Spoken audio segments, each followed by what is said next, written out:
Yeah, recognizing patterns is a pattern for me lately. Like it really is. We were just with the family as part of our consulting family office business and helping the family realize what patterns are they getting into, where are they getting stuck, how can we get them unstuck? Right, patterns aren't necessarily bad, but what's happening? And I just joined an EO group, or not an EO group, excuse me, a focus group, and kind of like a forum. And the whole purpose is to recognize our own patterns. So, and that's what you're doing. So this just keeps on coming up in my life. Mhm. What I'm basically trying to say is because I can recognize them, I'm spiritually intelligent. What does spiritual intelligence mean to you? I know I'm not asking the questions here, but You can ask all you want. I think to me, spiritual intelligence is being in a state. So this is something that I really like that I just recently read and appreciate. Three concepts: belief, doubt, and faith. So belief and doubt are considered pretty much opposite sides of a coin. Belief is I just believe it, and doubt, I just don't doubt it. And so You don't believe it. I don't believe it. Thank you. And they're I don't think either of them are all that admirable for me. For me, what I want to do is just have faith, and faith is just love, accepting. And so for me, spiritual intelligence is suspending disbelief and suspending belief and just loving and accepting what comes to me in life and what's real at that moment. Yeah, but what you're tapping into right there in faith is that it is you suspend your head to some extent. The Yeah. logical part saying, "Oh, this is I can't see it, so it must not exist." Right? The classic, "I think, therefore I am," sort of goes out the window. Yeah. And this is where that spiritual intelligence comes in, but your faith is going to be in your heart. You're just going to send love out Yeah. with an understanding that there are forces at work in this universe. Mhm. As in the Alchemist, you've said, the universe aspires to help you. Mhm. Mhm. That if you approach, and this is my experience, life with love and gratitude. Yeah. Gratitude for that which you receive that you like, and gratitude for that which you receive that you don't like. Mhm. Mhm. And just be grateful for the fact that you were present to receive it Yeah. and have some expected outcome from that. Faith will take you there, and that's where miracles occur. And as human beings, we are really powerful. Yeah. Belief powerful. Even And, I mean, I've had a life, and I know there's been times that I've had some low points. And I think the self-talk was, well, if I'm sitting in a hole full of shit and I don't like being here, I got to take responsibility. I probably put myself in here. If I blame somebody else, then I'm powerless. yeah. But if I take responsibility that I had something to do with it, then I get myself out of it. You don't give away your power. You stay in, and you keep your power available to yourself. But the interesting part about it is also recognize that power is connected to a bigger power source, Yes. right? And then that's where you start working on some stuff. That's what faith will get you there. There's a big source of power and life in this universe that if you hook into that, you talk about cultivating abundance, Mm-hmm. that's where it lies. Yes. Okay. right. If I talk about unleash your potential, that's where it lies. Mm-hmm. All this stuff that comes out to it. So in a business, be it a manufacturing service or whatever the case may be, the trick is to get all those people to realize that they have a shared vision, a common purpose, and that they can be the best that they can be and create an environment by which they're also rewarded. Yeah. Going back to the bakery, we doubled their hourly rate, in less than 2 years. Wow.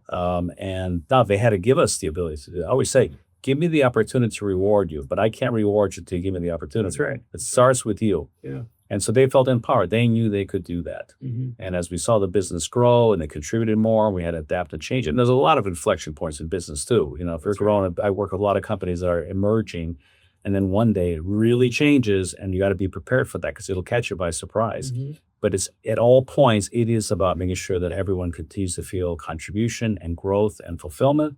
And it's like a plant, just kind of goes up from the inside out. Yeah. And it pushes the growth outwards. Okay. And I think it's really important too. One of the things that, we come across sometimes in the work that we do is people are like, oh, well, what religion are you based on? Yeah. It's like, oh, but you believe in a higher power and things like that. I've worked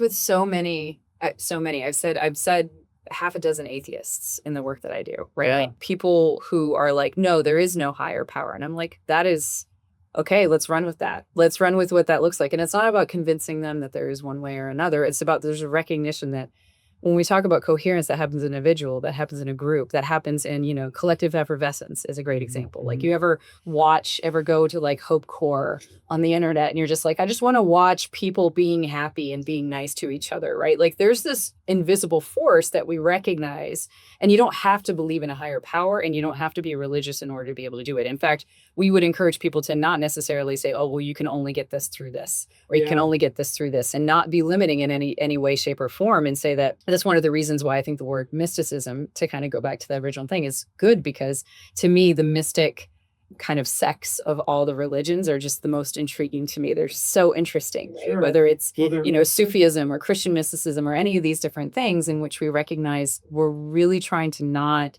put anybody in a box. That's the whole idea. Nobody needs to be in a box. Nobody needs a qualification that says, well, if you do this, then you get to experience this power of the universe, or then you get to experience this. It's like, no, it's here no matter what. And it doesn't require belief.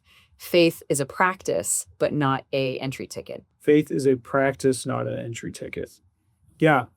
And mysticism precluded religion. It's always precluded every religion. There was always a belief, a knowing, a coherence before all the rules were set up. So why not just stick to the beginning?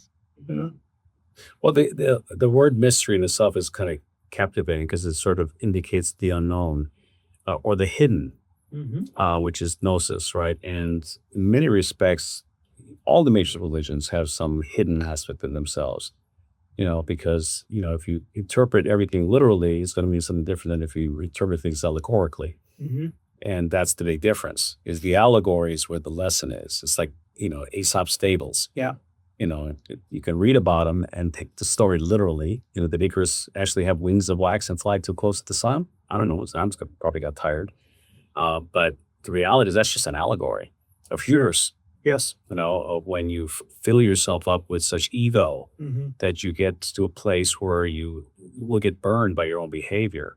And that's the lesson you're supposed to do. So a lot of the mysticism is an opportunity to change perspective, to uncover what appeared initially to be unknown, but was always present.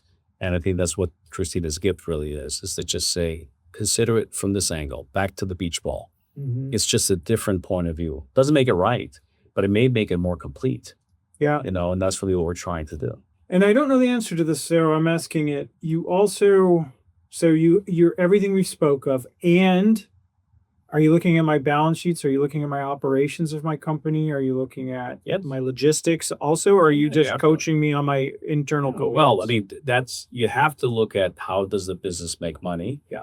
What are the... So y'all bring both to the table. Yeah, you have to. And you both bring both.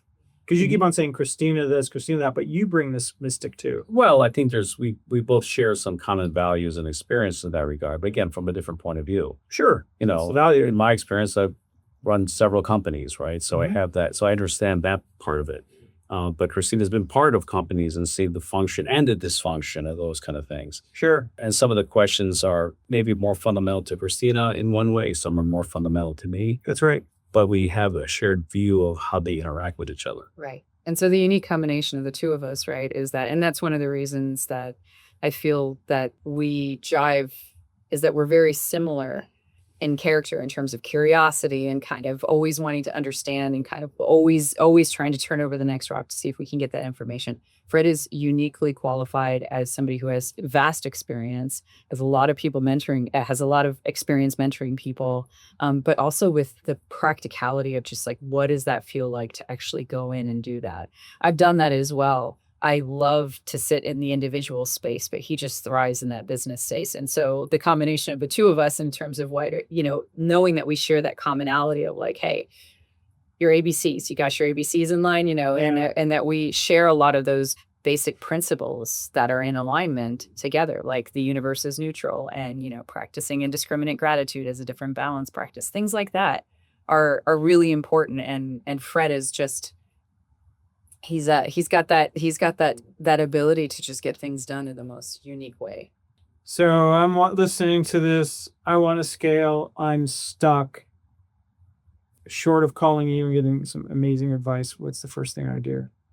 I would ask why. Yeah, Why do you want to? my response to that is the wise. Let's take inventory. Yeah. What does stuck mean? What does I mean? Is it my business that my sales have? I want a stuck? 2x. I want a 10x. Okay, so yeah, because by the other hand, the other stuck might be, and my wife wants to divorce me.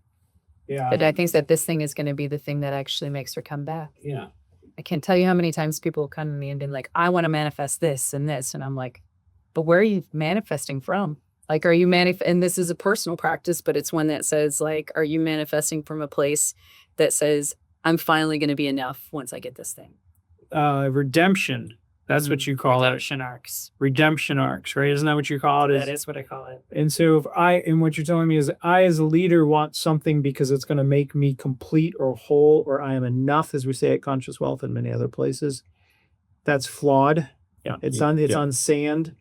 Yeah. You think it's going to some status, you say you want to create a frustrated billionaire, give someone $100 million because there's no fulfillment. It's the classic case of ennui. You achieve the thing you thought was going to give you all happiness and fulfillment, and you realize, no, it doesn't, because it's an inside-out job. And I think that's where the balance comes in. It's great to have a scorecard, and I'm all for having a beautiful place to live, nice cars. I believe in all that because wealth brings you freedom.